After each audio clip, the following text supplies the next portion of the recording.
Reflection, Vanessa Ross, Jerry McCombs, all right, McCombs, Henry Ford, and Dana Smith. Will you come in that order? Praise God.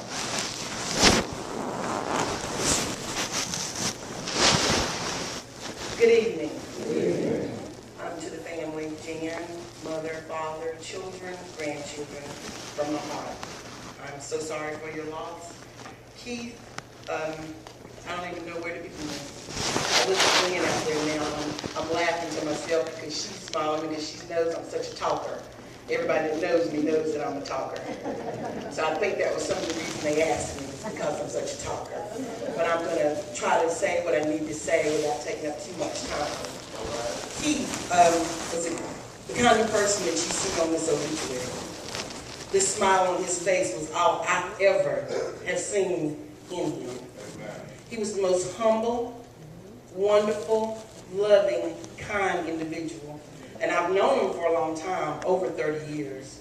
I guess that would make he and I both about 32. Anyway, just a little light moment there. He was a fighting eagle, and I was a proud ag. So we always had that conversation.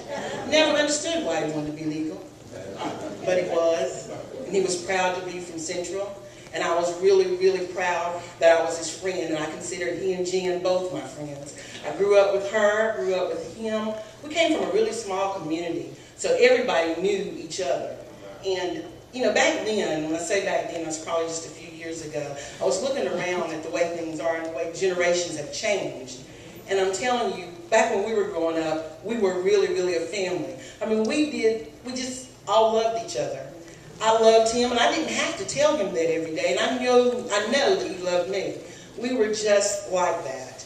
I mean, I met Keith through his first cousin, Dana. She and I were really good friends, and so I would always go to their homes, and we'd hang out. So last night when I went by there, it was like being at home.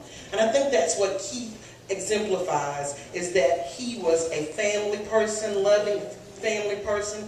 He loved his grandchildren. I received an email about a year or so ago with him and his grandchildren. I mean, it was just really, really something. But something that really stands out in my mind is the day he got married. I don't think I ever saw anybody as happy as he was that day. That man smiled so much that day, I thought, my goodness. I'd been married for quite a while, so I thought, keep on smiling. But you know what? He kept on smiling. And this is the way he was all the time.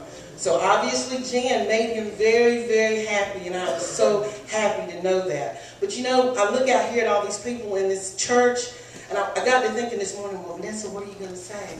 Don't get nervous. What are you going to say? I don't know why I was thinking I was getting nervous. I'm never nervous. But something came to me in my spirit, and it said, just look out at those people, and I want you just to look around yourselves and all the people that are here to celebrate his life and the love that he gave to us and that we share. We'll never forget him. He'll live on in us forever and ever. So all we have to do is smile. I think Kirk Franklin said it best. Smile even though you hurt. Just smile. And if you want to think about something, take a quick shot of this picture. This picture is just mesmerizing. He is so happy. Happy, happy individual. So thank you, Jen, for thinking of me and asking me to speak on his behalf, because we have all been touched by an angel. Thank you.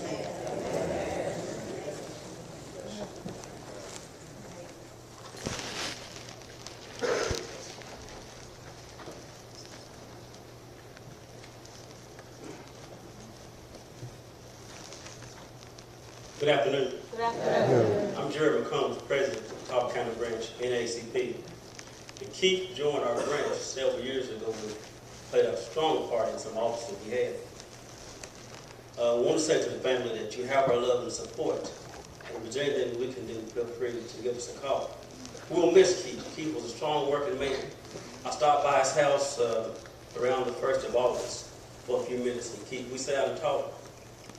And Keith was talking about exercising, how he was doing. He was feeling better. He was got his disability, and he was happy. And we talked for 20 minutes, and we got on the subject of election, and I couldn't almost leave the house because we kept talking. Keith just talked on and on and on. He just on and on and on. One time I looked at him and I said, Keith, are you running for office? But that's just the way Keith was. He just went on and on. And to add to that, it makes me think about years ago when I went to my grandmother's house. You know, when you always go to grandmother's house, there's always something on the table or on the stove. Amen? Piece of cake. Something was there for you to eat. I'll never forget, me and my cousin raced to the kitchen to get the last 2 pieces of chicken left over. And Pastor, I love the breast. I love the breast. Yeah. We got there, and I was in front of him, but he happened to touch me on my shoulder. I looked back, came back, and that breast was gone. And I have to say, if Keith was here today, he would tell you, don't let the wrong person touch you on your shoulder. You look back and come back, and you got higher tax than what you had before with increase. Amen? If Keith was here today, he would tell you, be careful and don't let the party touch your shoulder. You look back, come back, and help her is gone. If Keith was here today, Keith would tell you, don't let them touch on your shoulder. You look back and come back, and all the benefits for students, loan and stuff is gone. I guess what I'm trying to tell you is if Keith was here today, he would tell you how he stood. I know how Keith stood. He know how he stood. The question for today is, where would you stand? Amen.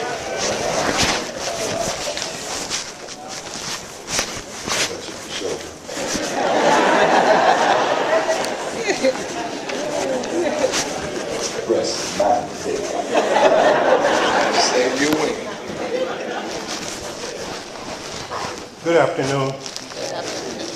I don't know how I'm supposed to follow those two, but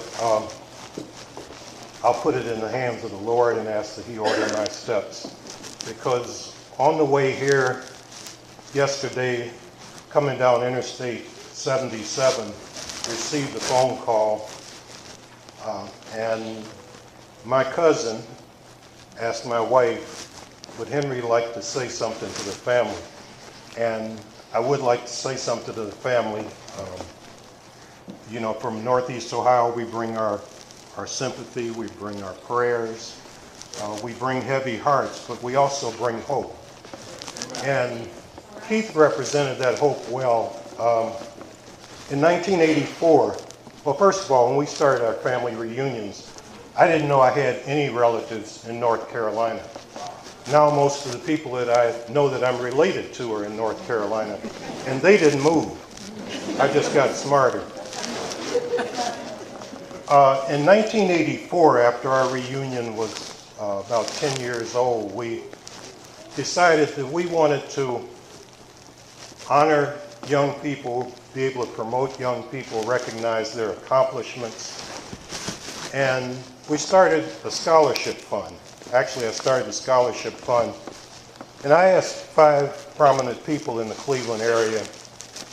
I said, I'd like for this to be objective. I don't want to pick my closest first cousin because I'll get talked